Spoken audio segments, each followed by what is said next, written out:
കഴിഞ്ഞ ബുധനാഴ്ച US Iran വെടിനിർത്തൽ കരാർ അവസാനിക്കുകയും ഹോർമൂസും ഗൾഫ് രാജ്യങ്ങളും വീണ്ടും ഒരു യുദ്ധക്കളമായി മാറുമോ എന്നുള്ള ഭീതി ഇപ്പോൾ ട്രംപ് ഈ സീസ്ഫയർ കാലാവധി അനിശ്ചിതകാലത്തേക്കായി മാറ്റിവെച്ചപ്പോൾ ഇല്ലാതായിരിക്കുകയാണ്.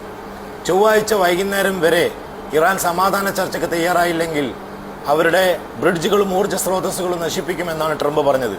എന്നാൽ ബുധനാഴ്ച രാവിലെ ഞെട്ടിപ്പിച്ചുകൊണ്ട് ട്രംപ് ഈ സീസ്ഫയർ കാലാവധി അനിശ്ചിതകാലത്തേക്കായി മാറ്റിവെച്ചു എന്ന് പറഞ്ഞപ്പോൾ ഞങ്ങളെപ്പോലെയുള്ളവർക്ക് വലിയൊരു സമാധാനമാണ് ഇപ്പോൾ ഉണ്ടായിട്ടുള്ളത്. എന്നാൽ അമേരിക്ക ഇറാനെതിരെയുള്ള ബ്ലോക്കേഡ് കംപ്ലീറ്റ് മാറ്റാതെ ഒരു ചർച്ചയ്ക്കും ഞങ്ങൾ റെഡിയല്ല എന്ന നിലപാടിലാണ് ഇറാൻ. ഏത് സാഹചര്യം നേരിടാനും ഞങ്ങൾ റെഡി. രാഷ്ട്രീയപരമായി പരിഹരിക്കാനാണെങ്കിൽ അങ്ങനെ, അതല്ല യുദ്ധമാണെങ്കിൽ അങ്ങനെ, എന്തിനും ഇറാൻ റെഡി. എന്നാൽ ബുധനാഴ്ച കാലത്ത് ഹോർമൂസിൽ ഇറാൻ 3 കപ്പലുകൾക്ക് നേരെ വെടിയുതിർക്കുകയും അതിൽ 2 കപ്പലുകളെ അവർ പിടിച്ചെടുക്കുകയും ചെയ്തു. ഈ പിടിച്ചെടുത്ത 2 കപ്പലിൽ ഒന്ന് ഇന്ത്യയിലേക്ക് വരാൻ വേണ്ടിയും മറ്റൊന്ന് സിംഗപ്പൂരിലേക്ക് പോകാൻ വേണ്ടിയും നിൽക്കുന്നതായിരുന്നു.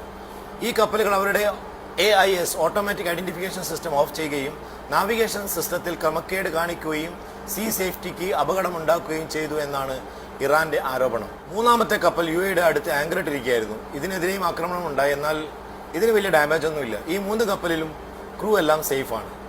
ഈ ആക്രമണം US-ന്റെയോ ഇസ്രായേലിന്റെയോ കപ്പലുകൾക്കെതിരെ അല്ലാത്തതുകൊണ്ട് US ഇത് ഒരു സീസ് ഫയർ വയലേഷനായി കാണുന്നില്ല എന്നാണ് ട്രംപ് പറയുന്നത്. എന്നാൽ അമേരിക്കയുടെ ഈ ബ്ലോക്കേഡിനിടയിലൂടെ ഇറാന്റെ 2 കപ്പലുകൾ കടന്നുപോയിട്ടുണ്ട്.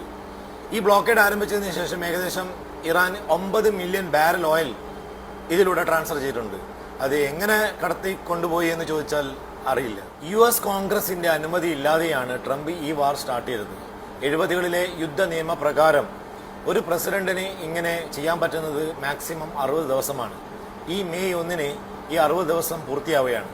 ഈ സാഹചര്യം ട്രംപ് എങ്ങനെ മറികടക്കുമെന്ന് വരും നാളുകളിൽ നമുക്ക് കണ്ടറിയാം. ഇപ്പോൾ ട്രംപ് 5000 സൈനികരെ ഉൾപ്പെടുത്താൻ കപ്പാസിറ്റിയുള്ള 3ാമത്തെ വിമാനവാഹിനി കപ്പൽ പശ്ചിമേഷ്യയിലേക്ക് അയച്ചിട്ടുണ്ട്.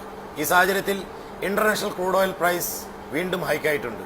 തെരഞ്ഞെടുപ്പ് കഴിയുന്നതോടുകൂടി ഇന്ത്യയിൽ പെട്രോൾ ഡീസൽ വില 25 രൂപ വരെ കൂടും എന്നാണ് റിപ്പോർട്ട്. ഹോർമൂസും അവിടെയുള്ള പ്രശ്നങ്ങളും ഒരു തുടർക്കഥ പോലെ നീളുകയാണ്.